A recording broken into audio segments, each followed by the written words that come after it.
আসসালামু আলাইকুম রহমতুল্লাহ। সম্মানিত দর্শক শ্রোতা, আজকে আমরা এই সবই শিখি বইটির প্রথম অধ্যায়ের প্রথম পাঠের দ্বিতীয় অংশ বলতে পারি আমরা। আমরা প্রথম অধ্যায়ের প্রথম যে ক্লাসটি রয়েছিল সেখানে আমরা 2 পৃষ্ঠা পড়েছিলাম। আজকে আমরা আরো 2 পৃষ্ঠা পড়ব। তো আগের মতোই আমরা এখানে দেখেন কিছু শব্দ দেখতে পাচ্ছি এবং এই শব্দের প্রত্যেকটা শব্দের শেষে দেখেন কি আছে, একটা করে গোলতা আছে। এই শব্দগুলো শেষে যে গোলতাটা রয়েছে এই গোলতাটা প্রমাণ করে এই প্রত্যেকটা শব্দ হচ্ছে মুয়ান্নাস। অর্থাৎ আরবি শব্দ যে ইসিম রয়েছে ইসিমগুলোর মধ্যে যেটা জিন্স গত দিক থেকে ইসিম হচ্ছে 2 প্রকার, একটা মুযাক্কার একটা মুয়ান্নাস। যদি কোনটা শেষে গোলতা থাকে সেটা হবে মুযাক্কার, আর যদি গোলতা না থাকে সেটা হবে মুয়ান্নাস। এটা হলো স্বাভাবিক, ব্যতিক্রম হতে পারে, গোলতা ছাড়াও কখনো এমন কিছু শব্দ রয়েছে যেগুলো মুয়ান্নাস হিসেবে ব্যবহার হয়। তো চলেন আমরা এই শব্দগুলো পড়ি এবং আমরা মুখস্থ করার চেষ্টা করি। দেখেন কি প্রথমে কি রয়েছে, মাদ্রাসাতুন। মাদ্রাসা মানে হচ্ছে কি একটি মাদ্রাসা বা একটি বিদ্যালয়। মাদ্রাসা মানে একটি মাদ্রাসা বা একটি বিদ্যালয়। এরপর রয়েছে মিসতরাতুন। মিসতরাতুন মানে হচ্ছে একটি রুলার বা স্কেল, একটি স্কেল বা রুলার। এরপর রয়েছে কুরাসাতুন। কুরাসাতুন মানে হচ্ছে একটি খাতা। দেখেন এই সবগুলো শব্দ কিন্তু একটি একটি করে বলা হচ্ছে, মানে অনির্দিষ্ট, অর্থাৎ এটাকে আরবিতে বলা হয় নাকেরা। আর যদি নির্দিষ্ট হতো তাহলে তো খাতাটি, কলমটি, মাদ্রাসাটি আমাদের সামনে আসবে ইনশাল্লাহ। তো নাকেরা থেকে মারফা হওয়ার জন্য অনেকগুলো নিয়ম আছে। তার মধ্যে সহজ একটা নিয়ম হচ্ছে আলিফ লাম যদি থাকে কোন ইসিমের শুরুতে, তাহলে বুঝতে হবে শব্দটি ইসিম। তো এখানে দেখেন কোনটার শুরুতে কি নাই, আলিফ লাম নাই, শেষে কি আছে, তানবিন আছে। আচ্ছা, তারপরে রয়েছে হুজরাতুন। হুজরা বা গুরফা, হুজরাতুন অথবা গুরফাতুন, একটি কামরা বা একটি কক্ষ, একটি রুম। তারপরে রয়েছে সাব্বুরাতুন।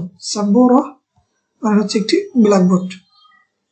এখানে আরেকটা নিয়ম আমরা জেনে রাখি, গোলতার শেষে যদি আমরা উচ্চারণ করতে যাই, উচ্চারণ করতে মানে গোলতার উপরে যদি আমরা ওয়াকফ করি তাহলে আমরা সেটা হা উচ্চারণ করব। যেমন হাকিবাহ, হাকিবাহ, এভাবে আমরা করতে পারি। কিন্তু যেহেতু আমরা প্রাথমিক পর্যায়ে রয়েছি শিক্ষার উদ্দেশ্যে আমি পুরোটাই বলতেছি। হাকিবাতুন মানে হচ্ছে কি একটি ব্যাগ। তারপর রয়েছে তাবিলাতুন। তাবিলাতুন মানে কি একটি, তাবিলাতুন মানে একটি টেবিল, তাবিলাতুন মানে একটি টেবিল। এরপর রয়েছে কি নাফিজাতুন। নাফিজাতুন মানে হচ্ছে একটি জানালা।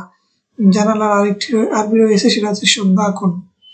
তো আমরা এখানে ইসমিশারাও শিখেছিলাম প্রথম ক্লাসে।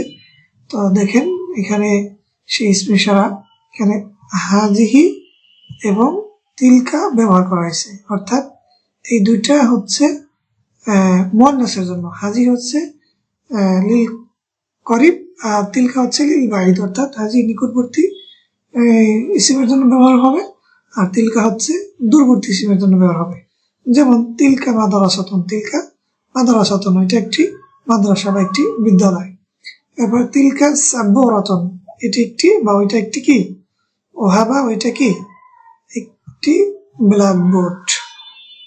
তারপর রয়েছে হাজিহি হুজরাতুন। হাজিহি হুজরাতুন, ইহা বা এটি একটি গুরফা বা কক্ষ, রুম, কামরা।